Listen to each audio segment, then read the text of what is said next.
Hello everybody. Dr. Barry, favorite board certified internist, founder here at drpierresblog.com, bringing you another edition of the Lunch Learn with yours truly. Today's Thursday. Today is the 16th.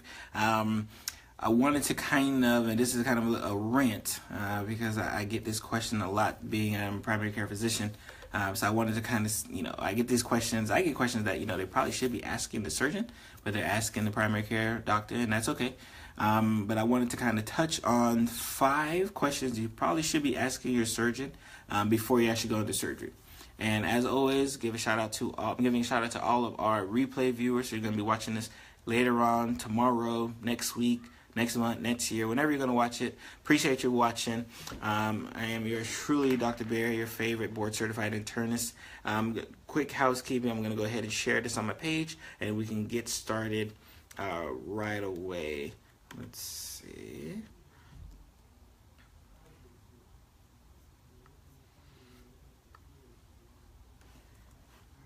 Let's go ahead and share that.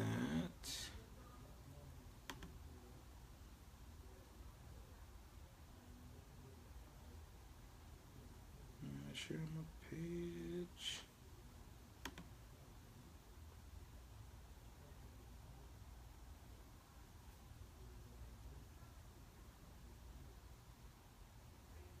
Okay. All right. So that is it again. For those who may be coming on a little bit late, I am Dr. Barry, board certified internist, founder here at drpierresblog.com, author, speaker, soon-to-be podcaster. Bringing you another edition of my bi-weekly Lunch and Learns. I do this every Tuesday and Thursday when I can, about 12:30-ish. I always say ish because I do see patients in the morning, so sometimes it kind of bleeds into my time and pushes things a little bit to the side, but that's okay. We're here today, and I wanted to kind of touch on the pre-op visit, right? As a practicing internist, it is something that I do probably 3-4 times a day, every single day of the week. So very in tune of doing the pre-op visits. But I've noticed an uptick of patients asking me the questions that they probably should be asking their surgeon, and that's okay. I'm here to educate like always, but I just wanted to kind of put that out there. And if anyone has any suggestions, also let me know of any questions you think your surgeon should be asking you as well. But today, again, so number one, right, so I think probably the easiest question that you should be asking the surgeon as far as when you're going to have a surgery. One is how long am I going to be in the hospital, right? So number one, how long am I going to be in the hospital? Because I have a lot of patients, they're undergoing a procedure and they're not sure if this is an outpatient procedure, which means that they're going to go to the hospital, get the surgery or whatever the procedure is done, and then go home afterwards, or they're in for a long hospital stay afterwards. And I think that's important, especially when you're trying to plan out your plans with family members, and you're trying to coordinate, your expectancy is going to be in the hospital. It's definitely important to know, like, hey, how long am I actually going to be here? Sorry about that. I got some work stuff that's popping up as we speak.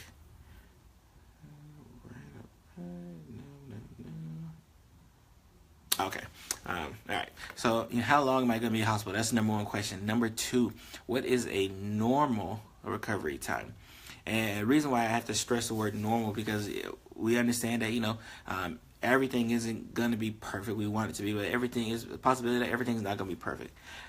But you kind of want to have an idea how long, especially for my patients who are going to be in the hospital for a few days, you want to kind of have an idea how long you're going to be in the hospital for. Because if you go in and you're not even aware that your normal procedure is probably going to keep you in the hospital for 2-3 days, then you can't. Then you start getting mad after 2-3 days when you're not discharged. You can kind of avoid some of that stress. So number 2, always ask your surgeon, how long am I normally going to be in the hospital? If I'm going to be in the hospital, 2-3 days, 1 week, hopefully not longer than that, just depending on the surgery. from that standpoint there. And I think number three, a big one for me is, and I always get this question, is like, when can I actually return to doing normal, my normal life activities? When can I, work again? If my work includes any lifting of things or lifting of people, when can I go back and do that? That's extremely important because, we don't want to go ahead and rush going back into your quote unquote normal activities, and then you cause a problem with the surgery, which could cause you to have another surgery, which could cause pain that we could have avoided. So definitely you want to always get a timetable. And you see, I'm big on the timetable, right? Like, I want to know, how long the surgery is going to be. I want to know how long I plan on being in a hospital. I want to know if I'm even going to be in a hospital. I'm big on that. You want to kind of know what's going on, and then kind of ducktailing into your normal activities. You want to know what are some of your restrictions, just depending on what type of surgery you have, whether it's gallbladder, whether it's appendix, hernia, C-section, not C-section, but like ovaries taken or something. You want to kind of have some type of idea of what you can do afterwards and what you can't do.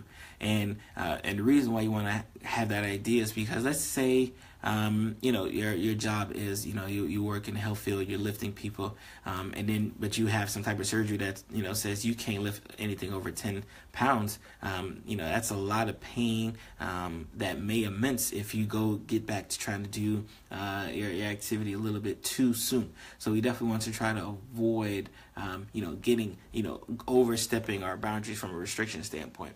And another reason why I'm big on trying to get a time frame as far as when you should do things or how long should you last is because, let's say you have a surgery where the pain is and usually surgery pain is usually the worst during surgery, a couple of days after surgery. But let's say we're talking about 1 week, 2 weeks later, and we're still dealing with the same type of pain. You got to have some type of idea to say, hey, you know what? Doc said after 2 weeks I shouldn't be having the type of pain I'm having, and I'm still having this pain. So let me follow up with him and make sure there isn't anything I need to do extra from that standpoint there. And a big thing, especially for me as the primary care physician, right? So like the last one, number 5, big number 5 for me is there any medications that I should be holding off or holding on to or continuing even on the day of surgery? Because I know a lot of our times the surgeons will tell you, don't eat anything the day of the surgery. But we know that there are certain medications that if you miss it, and even if you miss a dose for 6 hours, 8 hours, we know problems can arise. So I think it's definitely important to know what medications the surgeons want you to hold off and what medications you're allowed to take. And when I say medications, I'm not even talking about prescription medications. We're even including natural supplements. I know I have a lot of patients in my practice who take a lot of natural supplements as well, which sometimes can serve as almost like blood thinning medications. So they know not to take their aspirin. They know not to take their Plavix or anything, but then they end up taking, some other herb that kind of acts like aspirin and Plavix, and then a problem can arise in the hospital. So definitely want to make sure that that's not the case for you going into surgery. So we talked about 5 quick things that I want to make sure you guys are asking your surgeons. And again, I wanted to touch on this because I've noticed I'm getting a lot more questions about it than I probably should. How long is my surgery?